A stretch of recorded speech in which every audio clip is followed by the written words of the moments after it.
নদিয়াবাসী আমার পরিবার, মায়ের আশীর্বাদে তারা সবসময় বিপদমুক্ত থাকুক। সন্ধি পুজোর পরই জেলাবাসীর উদ্দেশ্যে বার্তা রাজবাড়ী থেকে অমৃতা রায়ের।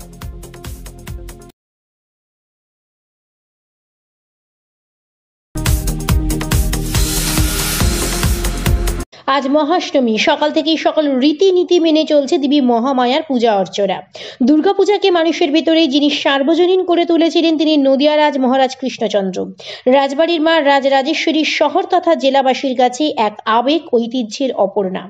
প্রতি বছরের ন্যায় এই বছরের সকল রীতিনীতি নিষ্ঠা সহকারে পালন করে চলেছে রাজবাড়ির মা রাজরাজেশ্বরীর পূজা অর্চনায়। যথাসময় মহাষ্টমী পুজো এবং সন্ধি পুজো সম্পন্ন হলো কৃষ্ণনগর রাজবাড়ির নাট মন্দিরে। তারপরে সংবাদ মাধ্যমের মুখোমুখি হয়ে রাজবাড়ির সদস্য রানীমা অমৃতা রায় জানালেন, ভবানন্দ মজুমদারের সময় থেকে যে পুজো শুরু হয়েছিল, মহারাজ কৃষ্ণচন্দ্র সেই পুজোকে সার্বজনীন রূপ দেন। এই পুজো সকলের পুজো, জেলাবাসীর পুজো। তিনি আরো বলেন, মায়ের কাছে এই প্রার্থনাই করি যে নদিয়াবাসী আমার পরিবার, সেই জেলার মানুষ সদা সর্বদা সকল বিপদ থেকে মুক্ত থাকুক। আমাদের ভিতরের অসুরকে নিধন করতে মা মর্তে আসেন, তিনি সকল নেতিবাচক শক্তিকে ধ্বংস করেন। পাশাপাশি জেলাবাসীর উদ্দেশ্যে শারদ শুভেচ্ছা দেন রানীমা অমৃতা রায়। সানাইয়ের সুর, ঢাকের বাদ্যি, পঙ্খের কারুকার্য নির্মিত সুবিশাল ঠাকুর দালানে ঐতিহ্য, গরিমা এবং ইতিহাসের এক সন্ধি লগ্নে সম্পন্ন হলো মহাষ্টমীর সন্ধি পুজো কৃষ্ণনগর রাজবাড়িতে। এই পুজো দেখতে শুধুমাত্র শহর কিংবা জেলাবাসী নয়, দূর দূরান্ত থেকে এসেছেন বহু ভক্তগণ। মহাষ্টমীর বিকেলে পরিপূর্ণ রাজবাড়ির নাট মন্দির।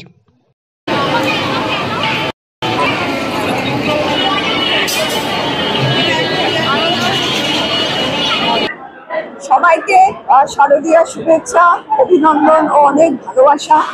নদিয়াবাসীর কামনা শুভেচ্ছা রইল সবার জন্যে। নদিয়াবাসীর সুখ এবং স্বাস্থ্য এবং আনন্দ প্রার্থনা করে মায়ের পুজো এটা হয় এবং এটা দীর্ঘদিন ধরে চলছে। এটা নতুন পুজো নয়, তোমরা সবাই জানো সেটা। এবং এটা আরম্ভ হয়েছে সম্ভবত ভবানন্দ মজুমদারের সময় থেকে, রুদ্র রায়ের সময়ও এটা পাওয়া গেছে। তবে বৈশিষ্ট্য যেটা তুমি জিজ্ঞেস করলে, মহারাজা কৃষ্ণচন্দ্র এটা সার্বজনীন করে ফেলেছে। তো সেখানে সার্বজনীন করার জন্যে আজকে সবার পুজো, সবার মা এবং সবাইকে মর্তে উনি আশীর্বাদ করতে আসছেন।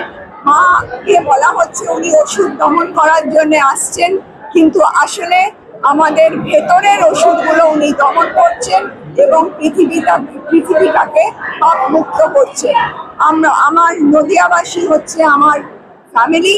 আমরা কখনোই এই পুজো মা না চাইলে এটা বন্ধ হবে না। এবং সব থেকে বড় জিনিস, এটাই আমাদের ঐতিহ্য এবং নদিয়াবাসী আমরা সেই হিসেবে পরিচিত। তো নদিয়াবাসীর ভালো হোক এবং শান্তি কামনা করি। এবং সব থেকে বড় জিনিস, তারা যেন বিপদ মুক্ত থাকে। যে যতই যাই হোক, আমার কাছে তারা আমার ফ্যামিলি।